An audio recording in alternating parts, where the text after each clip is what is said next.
tie free kronkron bi ebre edumadi mu let the Bible speak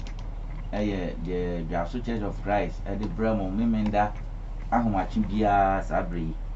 na nti Awurade asem krogen na fe eboa nkoso ene okristo sumu enen so ye hie no de dwumadi no ma Enua Patrick na wato aso se de enhihye ne tie no mebamu bia na brother Awuku abam na brother Patrick nso abam bi nti sanse brother Awuku ba na watwetwe mu no nti no na edru Enua Patrick so nyame ya adom a na wote se ne ubesan ati menso menka nti yense ebrepi no ebese na brother Awuku abonfaye amaye yedi asida kase ema wo tiasifo Nyankopɔn nanso oni akoso asa adiniye ebium se onkunimdi abasa no akoso atonko ano France na wakoso aboyechi dom ama nanso odi ache nkwa enimi yese emfiri enwuma mu na emfiri tinne bi mu emo odonfo ye wadomara kwa na wama ya sanse bi anopenso eda wase the fire no ade Yesu Kristo so eja adwumadi hye onsa ene atie fom pempem a atie ndonhwere mu ehye Onyankopɔn ko fo onsa se Awurade bedi hini e wakasama fom bedi hini wa dwumadi mu bedi hini wa atie fom pempem mu sie wie nso a edi wanum nyam hye kase ama wo tiasefo Onyankopɔn anope ye kase anum nyam hini eda wase se watie ina Awurade Yesu Kristo dim amen amen afi Enua Patrick ebeto aso na one ye ache Awurade asem yeda Onyankopɔn ase anope ewo nkwa ode ama yenyina na anope yetechemade abodwum emoja edi mu afrisanie echese Awurade ene yen edi niye ade achi ise yi a na edi afe efrise emra ade chi na ade sano na yenimu na ye kono echire yen se ye obibi esese ye na yede hye Onyankopɔn animunyam a sabre ya yete ase na esese ye enye wochena anase na ade tie mu efrise obi nnim ade tie mu nsem anopai mbese minu nyina ye fa Kristo asem no na afi ye hwehwe mu na ye hwe se ibetimi ehunu kwan ye ibetimi afa so a se ekoba se mpefiri mu minu mienu yen kakra ati asefo ho a yenso ibetimi anya nkwaje ade ama yen kra eno nti anopai de mini wo besua ho ade no mato edin ni se can man escape death onipa ebetimi adwane ade afiri owo hu ana enti minim se sa asem bi se ide wan kasa nso obebisa ho bi na afi wa yi ho ano se onipa ebetimi adwane ade afiri owo hu onipa ebetimi adwane ade afiri owo hu yen kinkan bibie ewo Hebrews chapter 9 no verse number 27-28 ye kinkan Hebrew fo ngoma no eti nkono jemu aduonu enso na aduonu mwatwe na se de eda ho ma onipa se obewu preko na eno achi atemu beba no sara nso na Kristo a wode no bo afode preko se onso anipa bebre bone no bekwati bone eyi no ho adie mpre no so akire won a ohwe no kwan no di won akọ enkwagye mu amen amen enti eda ho ede manipa se obewu preko enti eno ya ade a abodie mu no Onyankopɔn ahyehye ade ato ho ade ama onipa se ne onipa ositie bia no eda ho de mawo se ubewu eyeda ya owuo no ba beto eno nti mekai se yewo school mu na yesua bibi afa death ho no yesi owuo eya abrabo nyina awieye death is the end of life cycle abrabo nyina ne to a etwa no eyo owuo eto nipa nya wuse ekimu a ode na abrabo obebo na asase su na yede ade aba awieye enti owuo sɛneɛ ɛsitie no enipa biara ɛbɛfa mu bi enipa biara ɛbɛfa mu bi ayɛ ne yɛtae ka saa nsɛm wei sɛ owuo ɔmu enipa dasani biara owuo ɛmmu nipa dasani biara sɛneɛ wositeɛ wotenten siteɛ wotietie siteɛ okorokorowa esiteɛ okɛseɛ anaasɛ oyɛ hweahwea sɛ woyɛ babunu anaasɛ wanyini anaasɛ woyɛ abɔfra oyɛ ɔbaa oyɛ barima oyɛ maame panyini oyɛ abasiriwa anaa woyɛ akɔkora sɛnea wositie biara no owuo emmu enipa dasani enti owuo betimi ato abere biara owuo betimi ato abere biara enti yɛsɛ anybody can die at any time obiara betimi awu abere biara aya na ye mabunu ne de yesusu sɛ yenya nyini enti owuo ni nyamai dabi at any point in time biara no owuo ebetimi ato enti owuo emu nipa dasani na owuo nso ebetimi ato enipa biara abere biara death care not about your age owuo emfa ho ene baabi a wanyini aduru sɛ wanya 18 years enti owuo enye wanya 17 tu owuo enye anaasɛ wanya 20 wona wanya 40 dabi emfa ho ene wumfi a wanya owuo no ebetimi ayɛdɛn ato death is something that brings sorrow owuo ɛyɛ ade awerɛhoɔ ɛde yaw ɛde atete ɛde amanneɛ ɛde brɛ enipa owuo no sei ɛna ositeɛ na obi biara saa owuo yi ɛde ne nsa ɛbɛto soɔ no ɛkɔba saa ɛde haw ɛne amanneɛ ɛna ɛde brɛ enkyirima a ɔmaka ɛwɔ asase yi so ɛno nti owuo no ne su ɛne ne ban no sei na ositeɛ na obetimi nso ɛde ne nsa aka abere biara saa ara na ɛwɔ sɛ ehu sɛ enipa pa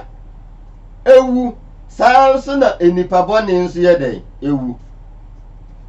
obi a wɔyɛ papa betimi awu saa nso na obi a wɔyɛ bɔne nso ebetimi awuo aya na yɛ time po ka sɛ enipa pa deɛ onyini nkyɛ sɛ woyɛ good person a wontaa nyini nkyɛ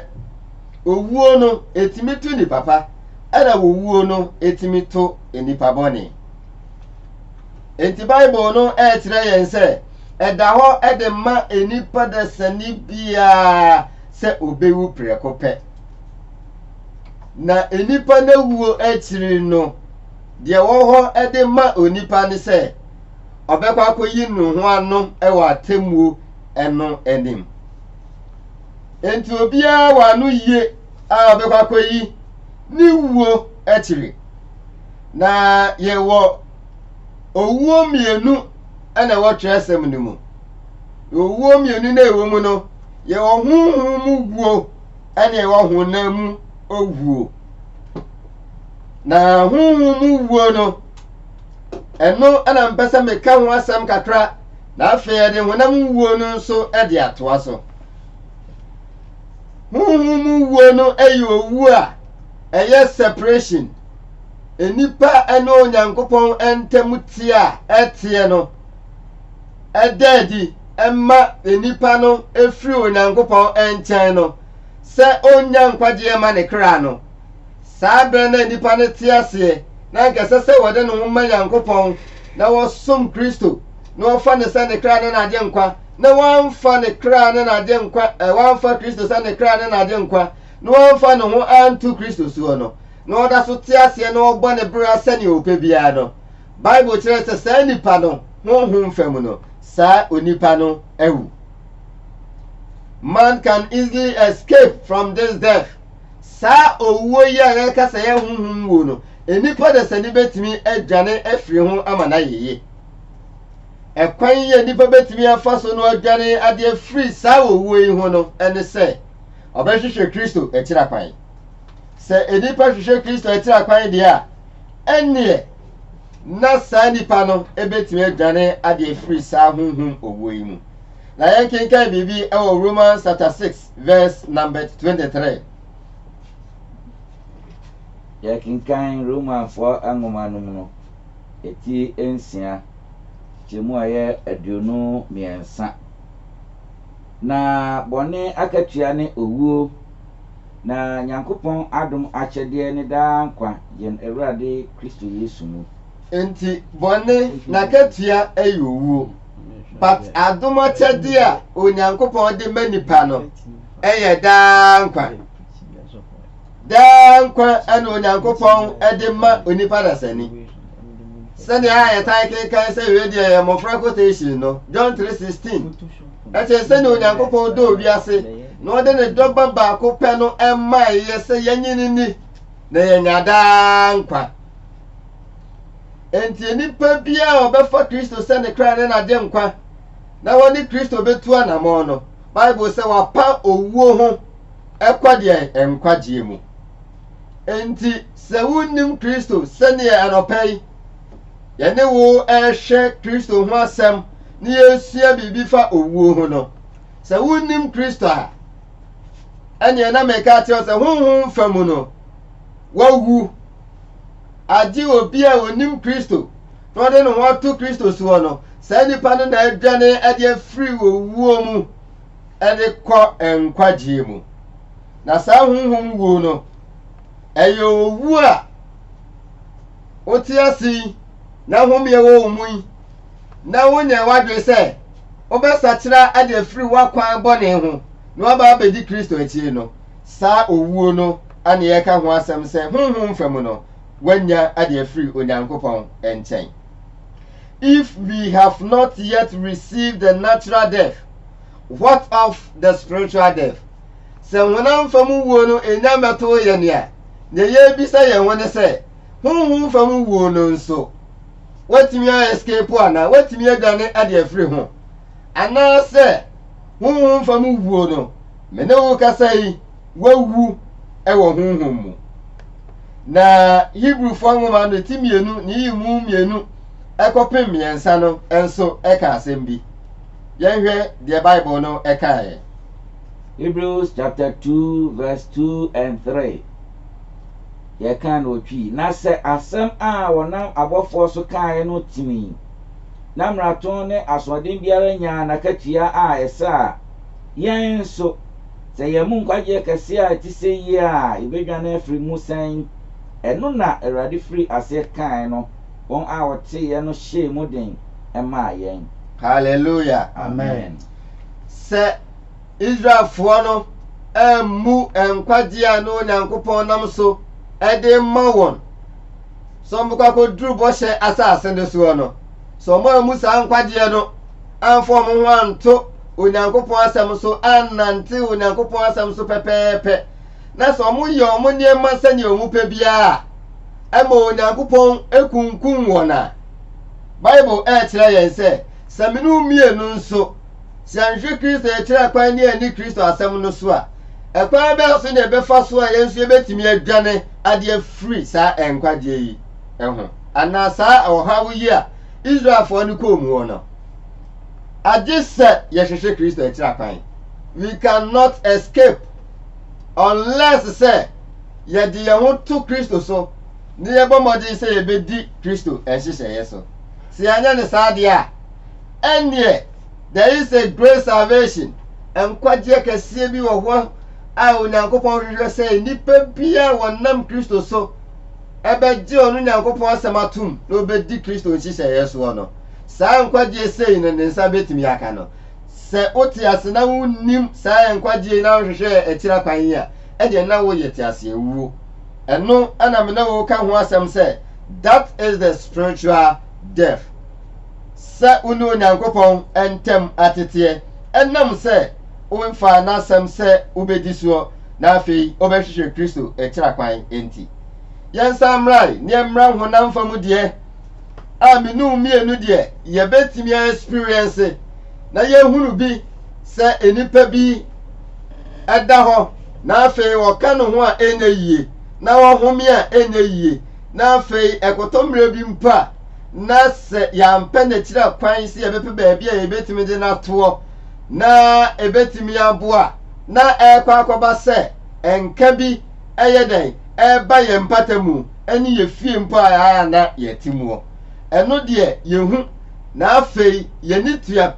ehunu se ampa asamasi a wada hoyi we free atiasefuo mu ye friend say hunam famu the natural death. Man cannot escape from this death. Enipa entimi nyane emfiri sa owo hu da bibia da. Udane firi hu aye na yie. Da bia obekọ bia owo ni betimi atoa wo. Enya de enipa betimi adwane afiri hu amana yeye. It is unavoidable. Enipa entimi avoid it. Sadabi ene de mingu. Yentun sheda wotira na mawu. Enye yie eye unpreventable untimi nsi ho kwan se owuo we de dabi mi si ho kwan ne da foforo owuo na timi aba enya de ebeye eye inevitable eye owuo a yentimi nsi ho kwan eye owuo a yentimi prevent eye owuo a se ebeto ye ne a enye onyankopon ene behu ye mobo age ye ne a there is no way we can escape it. Ekwa bia ni wa ye betimi edwane ade free sa wo we ho. Ye hwai ye wonye ma bi wo ho a me pesa mi nu mi enu ye hwai. Enye ma bi a esesi ye hunu. Die esesi ye hunu a edi nkan nie. Esesi ye bomodin se ye be boabo ye ho abribia. We must prepare anytime ready to meet God. Esese abribia ne ya hoboa se ye be hia ye nyankopon no se odisa asemwei e di hye utirimu so wo betimi ato abribia esese obomode so se obesiesia na be prepare oho obeboaboa oho se ne be yi a owuo ni beto wu a anya mpefirimu anfa ama se wabra bono kra wa ma anwie unyame somno kra wa nso anwie sene nanka wo pese wusum nyankopon no enye saa na wusum no enu nti abribia na wose yesiesie ye ho se ye be prepare na ya prepare se ye hia ye nyankopon na ekoba se owuo ne to ye nia ye nyakonda pa bi abu ade a kire ye nyankopon. We must concentrate more about where our souls will be going. Esese ebomodin se Bebia ye kra ebeko ye wuatire no eho anesase ye bomodin se ye de yadwi na beko emra wote asi esase wo dwene bebia o kra ebeko ekoba se wonka akra ati asefo ho a se won huru ni saade a obebo wo bra se ne ewupe bia na wuwu akire no ana wo behu eno na wo bedu ho na fei ya woni atiti a obefam no ebe haw na ubenu hu mpo se okwa abrabo a na ati se emra na wote ase na nso sabre no na akati eti sabre ya wote ase ebraimu ena wose wo hwe ba bia okra ebeko. We must consider first where you will spend eternity. Ehifa na menu mi eni ebedi sada nkwa no. Ehifa ane yakra ebetena da. Esese udi nkan ehwe saade yi ansa kura na akati.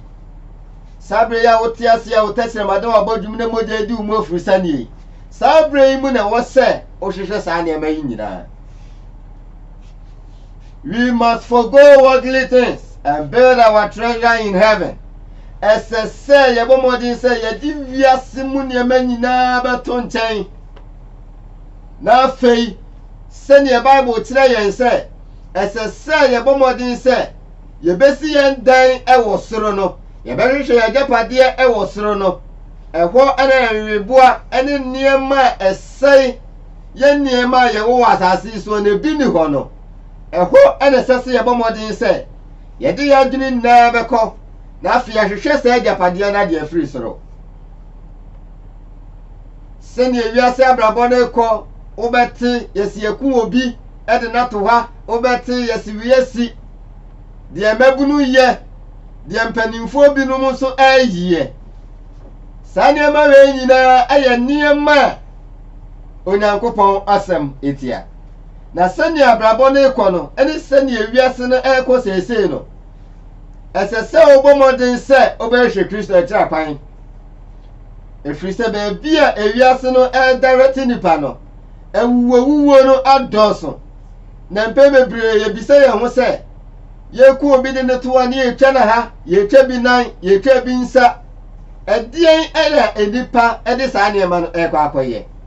enipa de ne werɛ ɛde ɛhyɛ asetenema brabɔ mu sɛ agyapadeɛ osi dan a onim sɛ ɛno ne n'agyapadeɛ kɛse a ɛsomboɔ ɛno nti sɛ onye nnaa bi a ɛwɔ sɛ ɔfa kwan biara sɛ obetumi afa na obenya ne ho Sara enso na obi hwehwɛ sɛ obenya kaa bi ada mu ɛno nti sɛ kaa no onye nnaa bi a ɔtena seɛ ntena ɛwɔ sɛ ɔpɛ kwan biara obetumi afa so a kaa no ne nsa betumi aka bi na wada mu eti sɛ ne nnua kora no wɔkye no na wɔku no ɛde na kɔ akɔpɛ sika ɔnwene ho ɛnam kaa wɔpɛ ada mu nti nanso obi biara ne hɔ a wawu a yɛde ne kaa aka no ho so ɔmfa nkɔ asamado obi biara nso ne hɔ a wawu a yɛde ne fie a wasie sɛ ɛyɛ aborosan sɛ ɛyɛ self-contained sɛnea fie ne sitie biara sɛ ɛyɛ compound house yɛde aka ne ho sɛ wona wusii yɛ ntifa kɔ daabi obiara ne hɔ a abrabɔ yi mu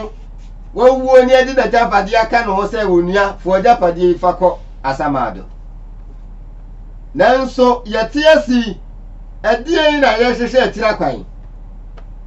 ɛyɛ kra nkwagyeɛ ana ewiase agyapadeɛ ɛne nneɛma a material things a yɛhyehyɛ sɛ yɛn nsa bɛka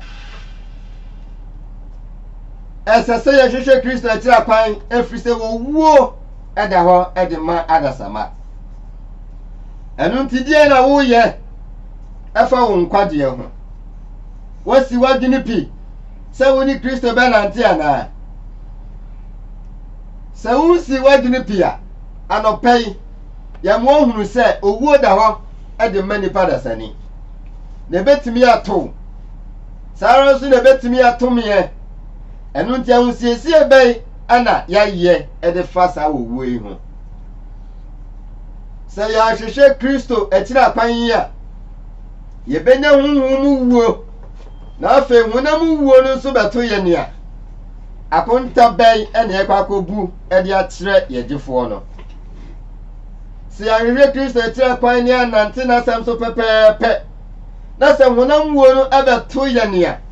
ɛde asɛm ne yɛkɔ akɔka ɛde akyerɛ yɛbɔfoɔ no ano yie no sɛn ɛna ebesi bi ayɛ ɔnwomtoni bi n'asɛm a ɔka yɛ ne sɛ ɛda bi wobɛgyina atamuo mu ɛda bi wobɛyi w'abrabɔ ano saa da no w'ano yie ɛbɛyɛ sɛn wobɛgyina bonkum anaasɛ wobɛgyina nifa sɛn ɛna w'ano yie no ɛbɛyɛ onua a wotie yɛn ɛyɛ Church of Christ foɔ ana wɔn ne wɔn adi ahyia anɔpɛ yi yɛkamfo Kristo ɛde ama wo sɛnea daa yɛbadeɛ bɛkyerɛkyerɛ Kristo ho asɛmpa ɛde kyerɛ wo no anɔpɛ yi de yɛtwe wɔ adwira de asi so sɛ owurɛ fi wo ho a yɛkae wo sɛ enipa ntena se daa na mmom mmerɛ ɛwɔ hɔ ɛde ma nipa dasani sɛ wɔbɛfiri ateasefoɔ asase so na sɛ mmerɛ no so a ɛde asɛm ɛne yɛkɔ akɔka ano yie bɛn ɛne yɛkɔ akɔyi honhom fam no Onyankopɔn ɛhwehwɛw sɛ wode wo ho bɛto no soɔ na wɔbɛɛ no wɔ sɛnea ɛbɛyɛ honam fam no bɛto wo a woatumi anya nkwagyeɛ ade ama wo kra yɛnkenkan biribi ɛwɔ 2 Timothy chapter 2 verse 19 to 21 Timothy nwoma ɛtɔ so mmienu nkyɛmu 10 kɔsi 21 nanso Nyankopɔn nyina so tim hɔ pintin kura nsɔano yi Awurade nim wɔn a wɔyɛ ne deɛ ɛne ma obiara a ɔbɔ Awurade din ɛntwe ne ho ɛmfiri deɛ ɛntene ho.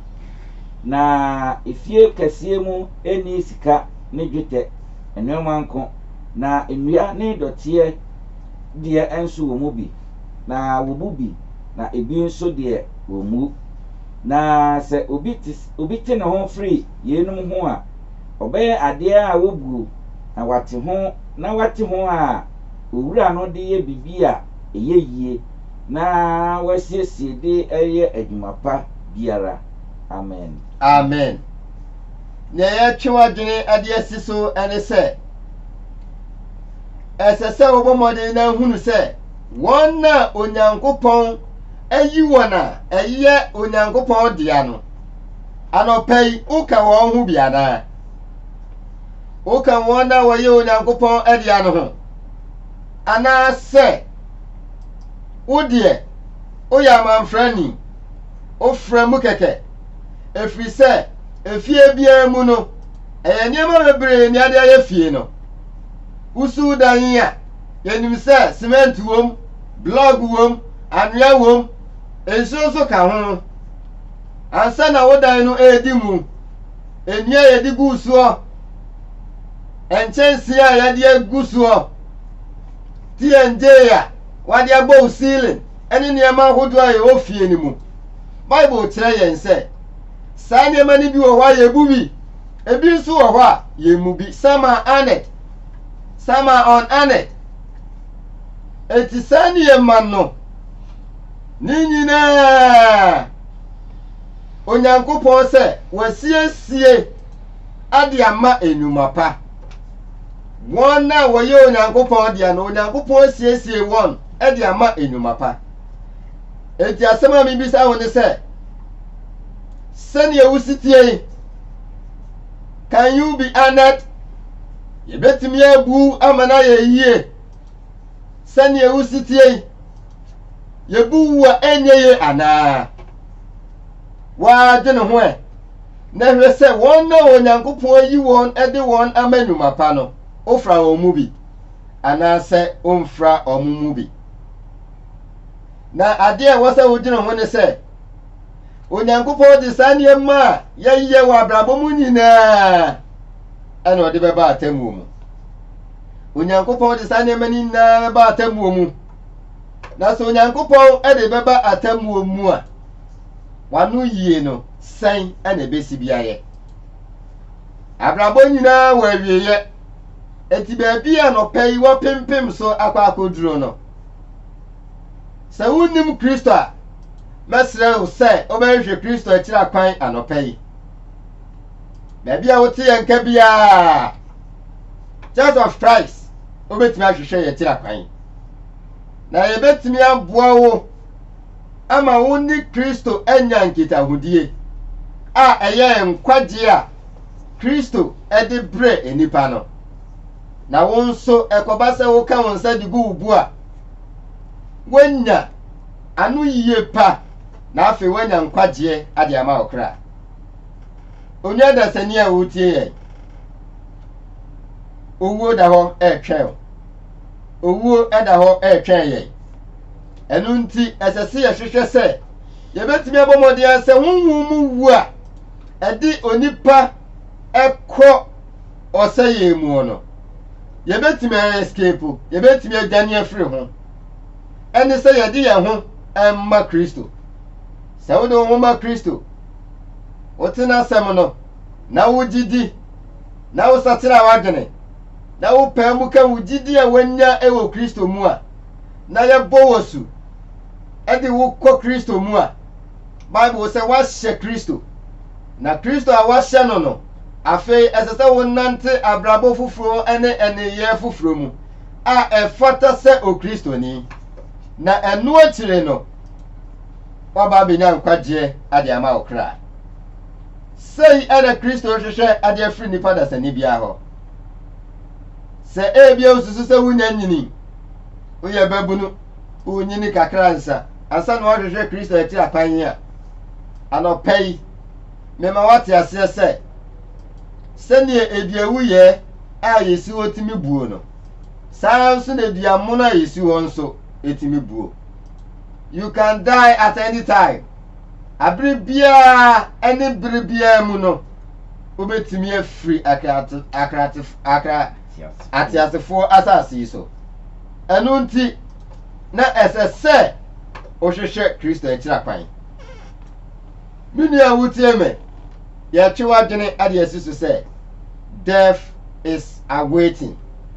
Owuo etwen. Emra owuo twen esese wo so bomode se obahwehwe okra enkwade akira kwan. Ya se wo hwehwe okra enkwade akira kwan ya enu na betimi aboa amaso owuo ni beto wo a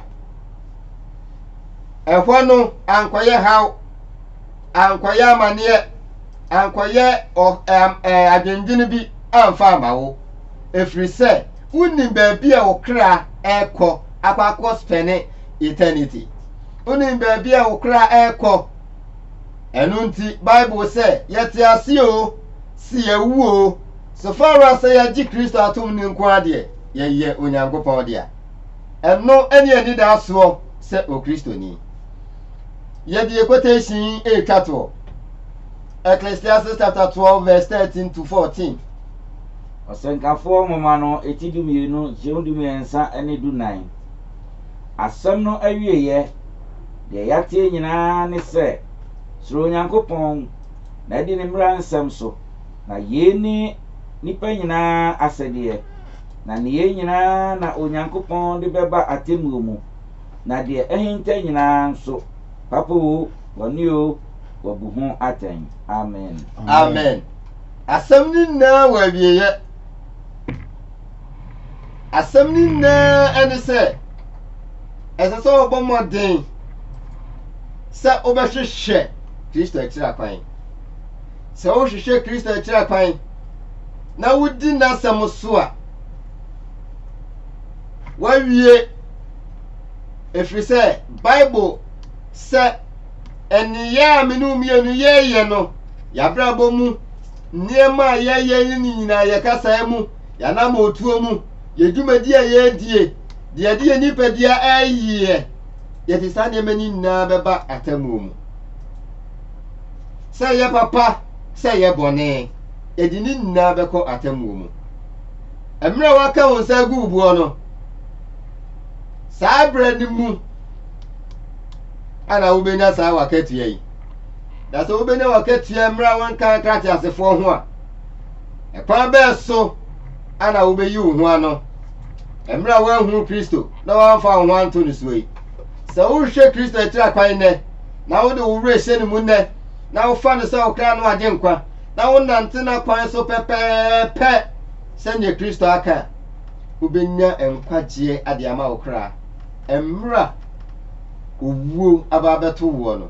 na wo nso akwa akodi dankwa eni awiye no na wonya saa nidie akopem daa. Onyankopɔn hyira anopai se wafa asɛm yi na wabɔ wutiri mu po sɛ wode asɛm yi bɛyɛ adwuma na wabɛhwehwɛ Kristo akira kwan. Ɛno ɛna betimi aboa wo na afei enkwagye a Kristo abodin afrɛ yɛn ne yɛhwehwɛ se yɛn nsa bɛka no nso wonya mu kyɛfa bi ne na timi akobom adida eni awiye emra yɛnka akrati asefo ho biem no na Onyankopɔn enso agye yɛn na wasie yɛn asomdwe mu. Onyankopɔn hyira na ɔnyɛ ɔkɛseɛ Kristo Yesu din mu nti. Amen. Amen.